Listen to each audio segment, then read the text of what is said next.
You hear the GM start talking about effort, that's already a problem for the coach. The water's starting to get hot, if not boiling. I'm not saying whether or not he is. I'm saying should Brad Stevens be on the hot seat? No, he shouldn't be on the hot seat. This is much more on Danny Ainge than Brad Stevens. Danny Ainge has not been able to get this team over the hump. He's had plenty of talent. He's very good at collecting talent and putting together a winning situation. He has not been very good at getting them over the top to win a championship. And he's had chances. It's one time that they got a big three together in the absence of any other big three in the league, and they won one. That's it. Otherwise, and I think Danny Ainge is an excellent executive, but there are levels. And this is much more on him. Stephen A., just what I said about the Lakers applies to the Celtics here. No AD, but also no Schroeder, right? Your team needs someone, usually in the backcourt, who can go get their own shot when they need to. They can just create. They can create for others. They can create for themselves, get you into the offense. And who's missing on the Celtics right now? Kemba Walker's got a jacked up knee. He has not been the same. Like a couple of games here and there, he showed flashes. This ain't Kemba Walker. And Marcus Smart literally isn't on the floor. And Marcus Smart is interesting because you don't think of him as like the classic point guard and creative offensively and everything. But he is a point guard, right? Like that is a position he plays on the court. And when you talk about effort and diving for loose balls, that's also Marcus Smart. So you really don't have the heart and soul of your team right now, and you also don't have one of your three best offensive players in Kemba, and you don't have either of your best two ball handlers, creators. Now, so when you talk about Brad Stevens, should people look at him and be critical? Of course. Everyone's always evaluated, Brad Stevens included. Do I think that they run too many ISOs? Yes, I do. I know they have players who can go get theirs, but I think it's too many ISO sets. Do I think they could start Time Lord, right, at the 5 and play him 30-plus minutes as the starting 5? I like Tice, but yes, I do. I think he can do things better, in my opinion. And probably some of the things I think are wrong too, right? There's always second-guessing and evaluation.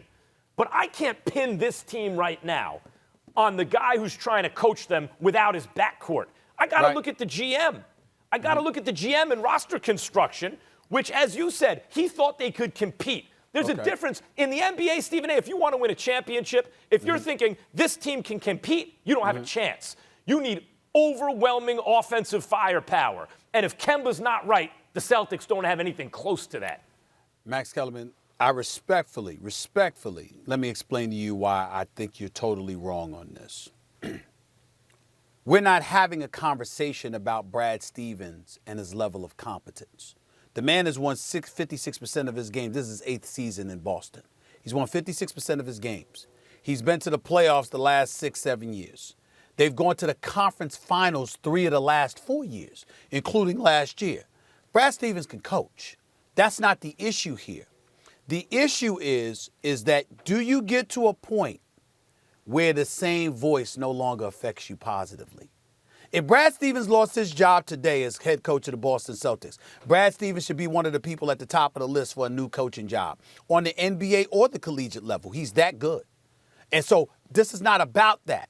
This is about the fact that you do get to a point where there's a new voice needs to be heard. In an extreme manner, Max, there came a point in time where Dallas needed to move beyond Tom Landry. There came a point in time where the Miami Dolphins needed to move beyond Don Shula. There's going to come a point in time where San Antonio might want to move beyond Greg Popovich. Can't see that anytime soon, but it's possible. Larry Brown had that day. There are coaches that have that time. Chuck Daly, even though he departed from Detroit on his own accord, bottom line, he ended up in Orlando. Sometimes it's just a new voice. And what I'm saying to you is that with Jaylen Brown 24, approaching 25 years of age, and Jayson Tatum at about 21, 22 years of age, and being young studs, they're kind of old around Brad Stevens. And what I mean by that is same voice, nothing fresh, nothing new. And if you're Danny Ainge, as an executive, you have to look at that because the issue is they're not even a 500 team. That's the issue. And if it's that bad, why is it that bad? Why do we look that bad? And then Kemba Walker's not there and Marcus Smart. This is basketball. Two dudes who are studs can have you playing above 500. The New York Knicks don't have either one of them. They got a similar record. Why? Because Thibodeau is a fresh voice that they That's a needed, scathing and they indictment. surrounded him with the right culture, and as a result, that's what you're looking at right now. I'm not saying I'm not bragging. I'm being serious. I'm not bragging about the Knicks. There's nothing to brag about yet. But it's a culture change. And sometimes you got to take into consideration the culture change is what we're talking about rather than the competence of the coach. Even That's there, all you I'm got it saying. on that one. You got the same record as the Knicks. It's a problem. Thanks for watching ESPN on YouTube. For live streaming sports and premium content, subscribe to ESPN Plus.